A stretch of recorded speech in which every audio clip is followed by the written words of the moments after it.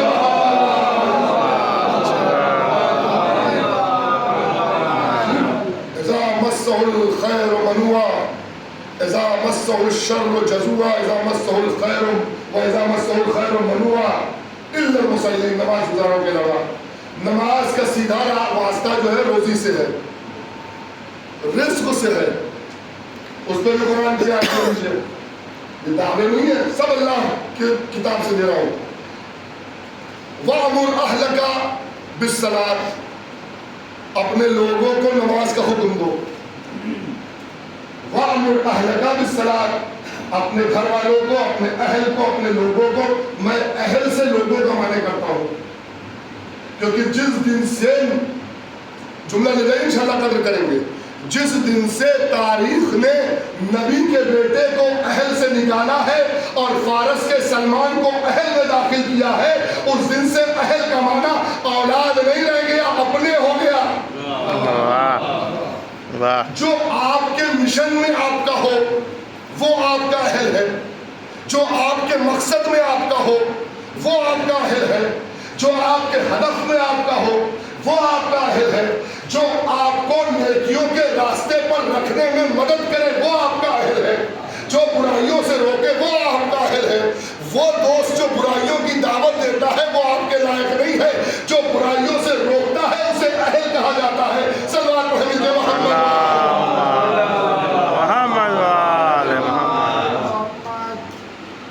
نماز کی دعوت دو، نماز کا حکم دو. وَأْمُرْ أَهْلَكَ، اپنے لوگوں کو حکم دو نماز کا. وَاسْتَمِرْ عَلَيْهَا، اور خود بھی نماز پہ ڈٹے رہو. اس کے بعد قرآن کہتا ہے لَا نَرْزُقُكَ، تو تم ہمیں رزق نہیں دیتے بلکہ ہم تمہیں رزق دیتے ہیں. سیدھا رابطہ ہے. نماز پر حکم دو، نماز پہ ڈٹے رہو. کیوں؟ اس لیے کہ تم ہمیں رزق نہیں دیتے، ہم تمہیں رزق دیتے ہیں. والعاقبۃ للتقویٰ، اور عاقبت جو ہے کاہے کے لیے ہے؟ اہل تقویٰ کے لیے ہے. تو اب سمجھ میں آیا کہ اللہ رزق کو سیدھا سیدھا نماز سے جوڑ رہا ہے اور بتا رہا ہے کہ اگر رزق چاہیے تو تمہیں ہمارے سامنے سر جھکانا پڑے گا. اب یہ الگ سی بات ہے، میں کبھی مجلس میں انشاءاللہ توضیح دے دوں گا کہ رزق کا مطلب صرف وہ نوالا نہیں ہوتا جو آپ کے منہ تک جاتا ہے. دعا اٹھا کر پڑھیے اللہم ارزقنا توفیق الطاعہ، پروردگارا ہمیں رزق میں اطاعت کی رزق میں توفیق اطاعت دے دے. وبعد المعصیہ، ہمیں رزق میں معصیت سے دوری دے دے، گناہوں سے دوری دے دے. یعنی وہ تمام نعمتیں جو انسان کی ہدایت کے لیے اللہ کی طرف سے آتی ہیں وہ سب رزق ہے، اور رزق نماز کے ذریعے سے ملتا ہے. صلوات محمد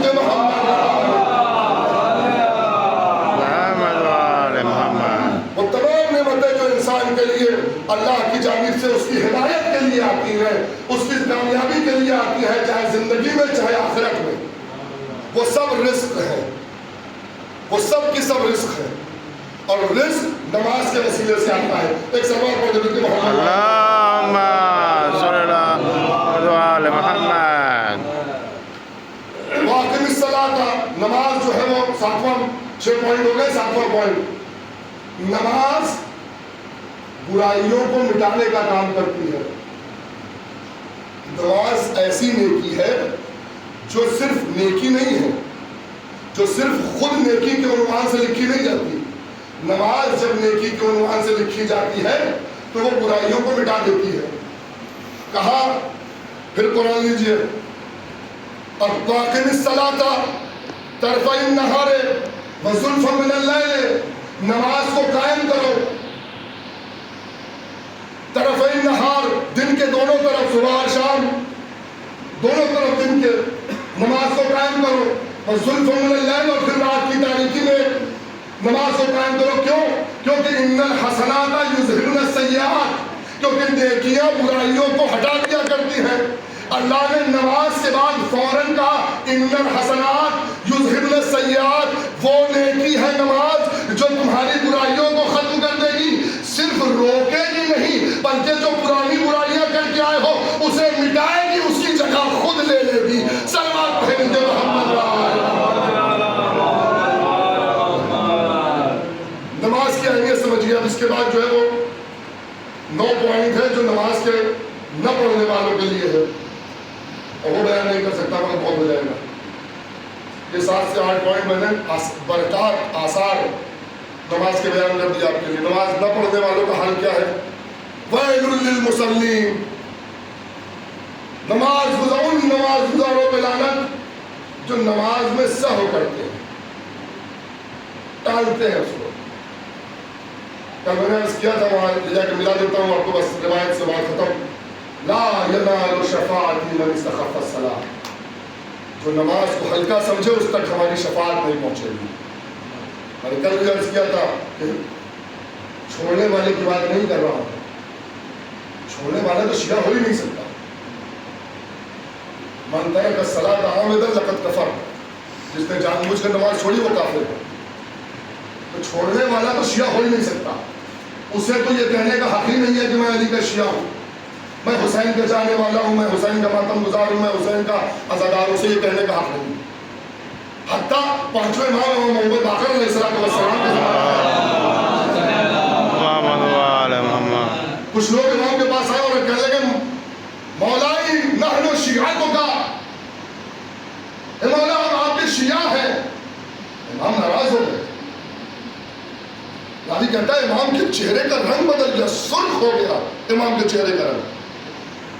ہم کہتے ہیں لا آپ ہمارے شیعہ نہیں ہیں، لستم من شیعتنا، آپ ہمارے شیعہ نہیں ہیں، کیونکہ شیعہ ابو طالب تمر جیسے ہوتے ہیں، سلمان جیسے ہوتے ہیں، بوذر جیسے ہوتے ہیں، ہمارے شیعہ ان کے جیسے ہوتے ہیں.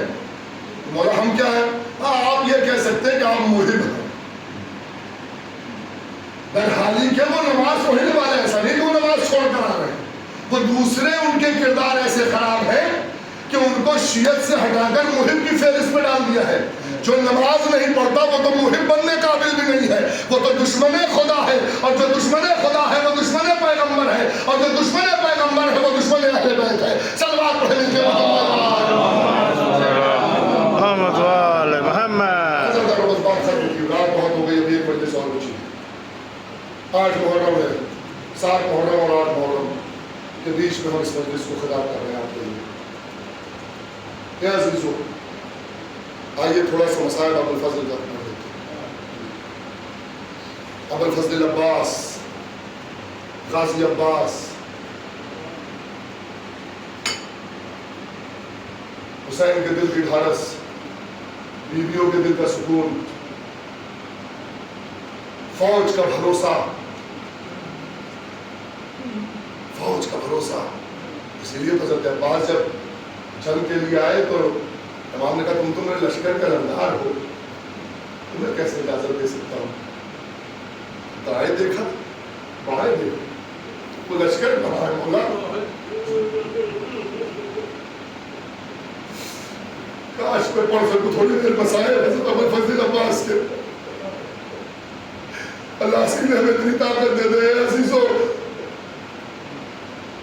ابو الفضل عباس نے جس طریقے سے حسین کی حمایت کی نا،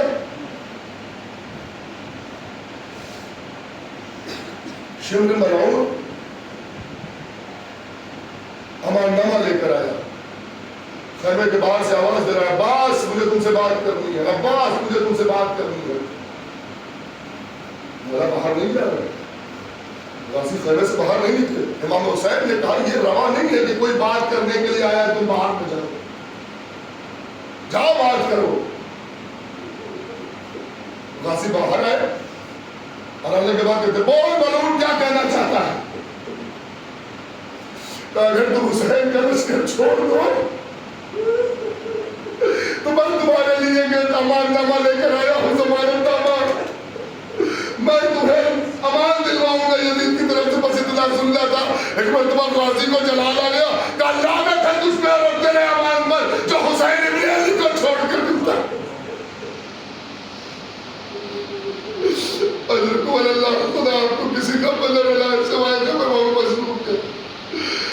غازی کی حسرت جہاد بھی پوری نہ نکل سکی،